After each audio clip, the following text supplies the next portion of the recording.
Welcome to our new channel. This is Dr. Boosters. Today we're going to be opening up a Fate Reforged, the full box. This is the second in the Cons of Takir block, and we'll get right to it. And while he's opening that, I'll just let you know we're going to be going through a little bit quickly because we are doing the whole box, but we're going to be looking mostly at rares, foils, anything interesting, valuable cards, and once we're done, we're going to be posting these online, and you can look at them for trades. All right, let's get started. We'll divide these guys up between both of us real quick. It's a pretty cool looking box though.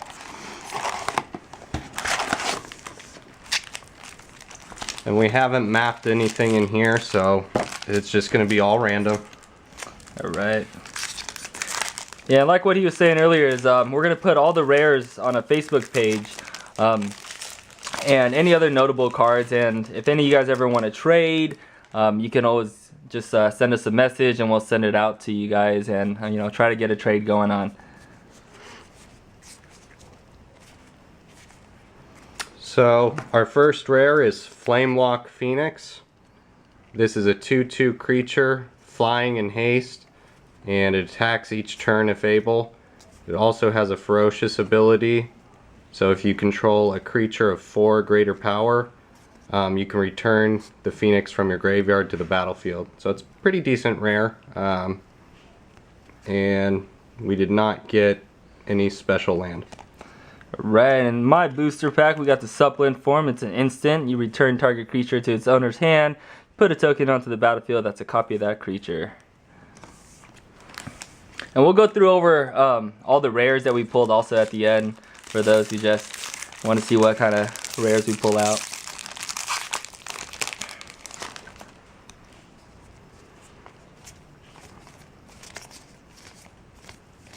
So for our next rare here, we've got Crucible of the Spirit Dragon. This is a land. It's just a basic rare. Alright, and mine over here we got Scrolls of the Masters. It's an artifact. Whenever you cast a non-creature spell, put a lure counter on this card, and then with 3 mana, tap it. Target creature you control gets +1/+1 to end a turn for each love counter. And no fetch land either.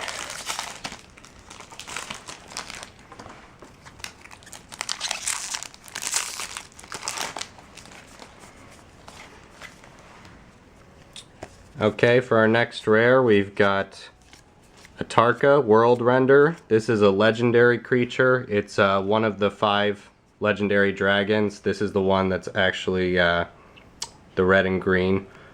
And it has flying and trample. It's a 6/4.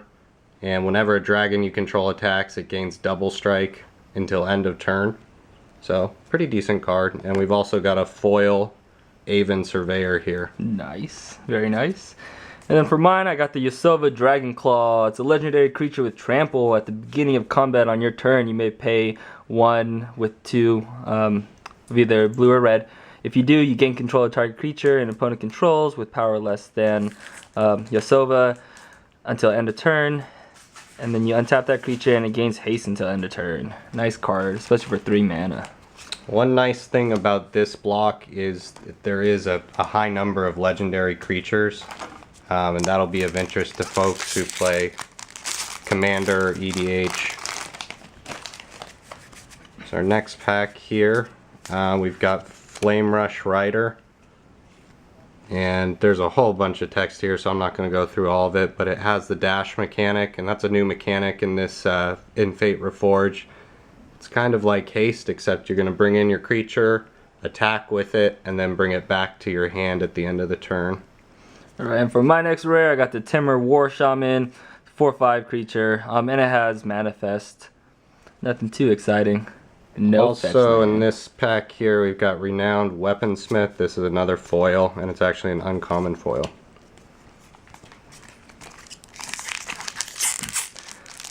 Also, just to let you guys know, we're going to do a 100 subscription giveaway. So once we get to 100 subscribers, any rare that we pull from any of these videos will be up for grabs. We'll talk a little bit more about that later as we get closer to the 100 subscribers. But just look out for that. Okay, and we've got our first mythic rare. This is Ghastly Conscription. And basically what this card's going to do, Manifest is also something that's, I believe, is new to this edition. You're going to be able to take cards, place them face down as 2/2 creatures, and then turn them over for their mana cost. So what this one actually does is you're going to get to exile all the creature cards from a target player's graveyard. You're going to put all of them face down and manifest each and every one of them. So it's actually a very powerful card, potentially. And yeah, that's our first mythic. Nice. For mine, I got the Mob Rule. It's a sorcery speed. Red card for 6 mana. Choose one. You gain control of all creatures with power 4 or greater until end of turn. Untap those creatures. They gain haste until end of turn. Or you can gain control of all creatures with power 3 or less until end of turn. Untap those creatures. They gain haste until end of turn. And this is a 3-color block. Most decks you're going to be seeing are going to be made up of 3 different colors, so a lot of interesting combinations. So the next rare I have here is Palace Siege, and this is an enchantment, and it just gives you a few different options. These are always nice because usually your enchantments you only get one option with them, so this is good, especially in something like a commander deck. It just gives you more tools in your deck. Alright, and I got Kolagon over here, the Storm's Fury. One of the other dragons, for 5 mana, flying. Whenever a dragon you control attacks, creatures you control get +1/+0 until the end of turn, and it has that dash ability, which is pretty nice. Still no fetch lands yet. Here we have another legendary creature. This is Shen Yun, the Silent Tempest. And it's a blue creature, but as you can see, those mana symbols down there, it also pairs with red and white mana as well. And it has a prowess ability on it. And I believe there's 5 of these legendary creatures, just like the dragons. Alright, for my next rare is the Mardu Strike Leader. It's a human warrior. Whenever Mardu Strike Leader attacks, put a 2/1 black warrior token onto the battlefield. Also has that dash ability. 3 mana to cast, which is pretty nice. Alright, our next rare is going to be Dragon Scale General. And this is a white creature, and you get to bolster in your end step. For X, where X is the number of tapped creatures you control, and bolster is basically you find your creature with the least toughness among your creatures and you get to put 1/1 counters on them. So that's an interesting mechanic. You can really scale up your creatures quite quickly. Alright, we got Crux of Fate over here. Choose one. Either destroy all dragon creatures or destroy all non-dragon creatures. Yeah, pretty nice card. Since this is our first video, we are going a little bit fast just because we're going through a whole box. But if you guys want to leave comments, if you'd like to see more of the cards or you'd like more detailed explanations on the rares, we'd be happy to do that as well.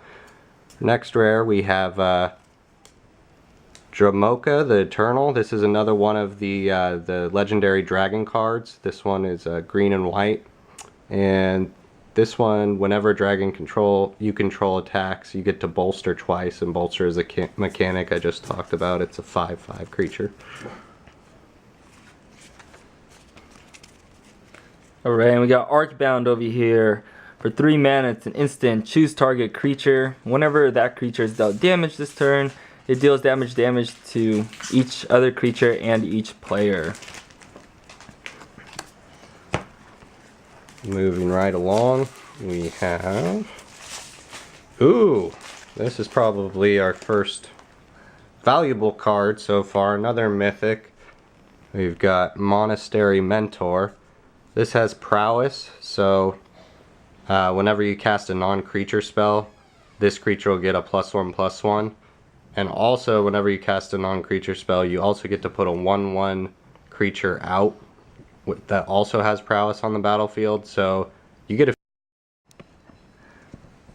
Oh, looks like this is gonna be part 2. Sorry, we had ran out of time on our other video, but So, once again, this is Monastery Mentor, and a few of these in your deck, coupled with some other tricks and monks, it's gonna get out of hand very quickly. So this is probably, what, $18 to $20 now? yeah, somewhere around there. Very good card. All right. Oh, looks like we got a holo after this. So the first one I got was the Soul Flayer. For 7 mana, Delve. 4/4. If a creature card with flying was exiled with Soulfire's Delve ability, Soulfire has flying. The same is true for First Strike, Double Strike, Death Touch, Haste, Hexproof, Indestructible, Lifelink, Reach, Trample, and Vigilance. Really nice card. And our foil rare. What? Look at this. Oh, wow. buddy. Ooh, buddy. I don't even know if I want to go over this, but that sure looks good. Sorry, that's my dog in the backyard. Very vocal, but yeah. Woo, buddy. So this is probably the most expensive card in the set right now. It is the Planeswalker, Ugin the Spirit Dragon, and man, I don't even know how much he's going for normal, but foiled this is going to be probably $40-$50 card. Oh, so that's awesome. That's one you're going to want to keep your eye on the website. Yeah, buddy. Oh, that's awesome. Oh, we're running out of battery on our video too. Hopefully we'll just go through this quickly. And here is Archfiend of Depravity. This is a 5/4 flyer, and at the beginning of each opponent's end step, that player chooses up to 2 creatures he or she controls, and then they have to sacrifice the rest. Pretty nice card. Alright, next one we got another Dromoka. Not gonna go over this one again, but that one dragon with the bolster ability. Oh, and here we have another Ugin. And we also have a foil, just 2 mana land, but that's a pretty good box, I would say. That's insane. Oh, man. Alright, let's see what we got. Another Mardu Strike Leader. We had one of those earlier before. Won't go over him. Spirit Tokens looks pretty cool, actually. Holy shit, we got 2 dragons. That's awesome. Here we have another one of the legendary creatures. Let me focus in here. This is Tassigur the Golden Fang, and he's black, but he also has the abilities. He pairs with the green and the blue mana. Alright, in mine I have Dog Hater, the Adamant. It's a 4 mana with Vigilance. When he comes into the battlefield, you put 4 +1/+1 counters on it, and you can move +1/+1 counters from target creature onto a second creature if you pay that mana cost. I think that's maybe the 4th legendary. Here we go. Legendary creature, and here's the 5th one in red. And this is Alesha, who smiles at death. And this goes for the Mardu clan, which is red, white, and black. Alright, we got another one of the dragons. This is the Flying Dragon with Hexproof. Whenever a dragon you control attacks creatures defending player controls gets -1 until end of turn. And in my last pack, I failed to mention we've got a foil Mob Rule. This is also a rare, very similar to Active Treason. You either choose all creatures with power 4 or greater, or all creatures with power 3 or less, and you get to take everybody's creatures and use them until the end of the turn. Alright, my next one I got is Frontier Siege. It's an enchantment for 4 mana. You either pick cons or dragons. Cons at the beginning of each of your main phase, you add 2 green mana dragons. Whenever a creature with flying enters the battlefield under your control, you may have it fight target creature you don't control. Here we've got another mythic rare and also a foil. I'll show you the foil first. It's going to be Abzan Kinguard. Looks very nice. It's an uncommon. And then our mythic is going to be Shaman of the Great Hunt. It's an ogre creature. It has haste. And there's quite a bit of text, so I won't go through all of it. But as you can see, it's green, blue, and then red. Alright, my next one I got is Jeskai Infiltrator. This guy can be blocked as long as you control no other creatures. When this guy deals combat damage to a player, exile it and the top card of your library in a face down pile, and then you shuffle it, then you manifest those cards. Moving along, we've got Monastery Siege, which I may or may not have already opened. It's another one of these where you choose cons or dragons. And like I said, these enchantments are pretty good, pretty versatile. Alright, Mastery of the Unseen is mine. It's an enchantment. Whenever a permanent you control is turned face up, you gain 1 life for each creature you control. And you have the manifest ability if you pay the 4 mana. Here we have Rally the Ancestors, and this card's kind of interesting. You get to return each creature card with converted mana cost of X, so however much you can pay with your mana, from your graveyard to the battlefield, but then you have to exile them at the end of the turn. Not sure how playable it is, but kind of interesting. Alright, my last one I have for me is Outpost Siege. It's another enchantment with cons or dragons. I don't know if we went over this one already, but at the beginning of your upkeep, exile top card of your library until end of turn. You may play that card. Dragons, whenever a creature you control leaves the battlefield, Outpost Siege does 1 damage to target creature or player. And for my last pack, we have Sandstep Mastodon, which is a large green creature with reach. And the interesting thing about this is it has, when it enters the battlefield, you get to bolster 5. So your weakest creature is going to get 5 +1/+1 counters on it. Pretty good for a green deck. Alright, and I think that's all the boosters we have. Go over the good pulls. Yeah, these two. There we go. That two, pretty much made the box worth it. Plus that Monastery Mentor. Yeah, let me find that real quick. See if I can pull the, here's another Mythic. You know what we didn't get though is, I didn't see any fetch lands. We'll probably go over it again and see if there was any fetch lands, but... I didn't see any either. A little bit in a rush, unfortunately, because our camera's going to die, but... yeah, so once we get to the 100 subscribers, you know, we're going to do another video on how to win. So, you know, whoever's lucky will end up getting one of these guys. Yeah, well, don't forget, subscribe. Let us know what you think of our box. Let us know how your guys' box turned out. And we'll be back soon. Thanks. Thanks.